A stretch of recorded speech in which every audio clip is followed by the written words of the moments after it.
sausage, pickles, chicken, add olive juice and add chicken broth. I put olives on top and salt to taste. Bring to a boil and add a couple of lemon slices. I let it brew for 15 to 20 minutes. I add sour cream to the finished hodgepodge and decorate with herbs. The result was a delicious rich hodgepodge. How do you cook?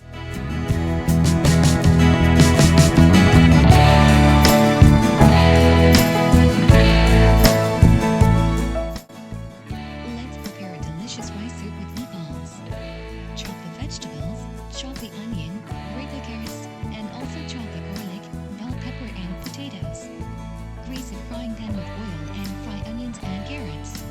Then add garlic, bell pepper, potatoes, stir and fill everything with water.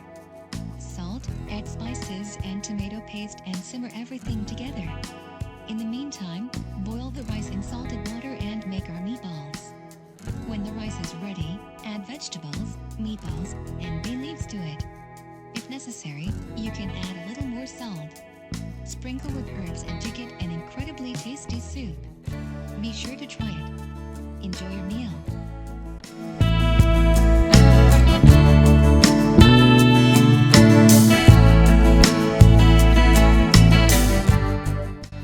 Let's prepare creamy champagne soup. Cut the potatoes into pieces and boil until tender. Fry the chopped onion and carrots for about 5 minutes over medium heat. Add the chopped champagne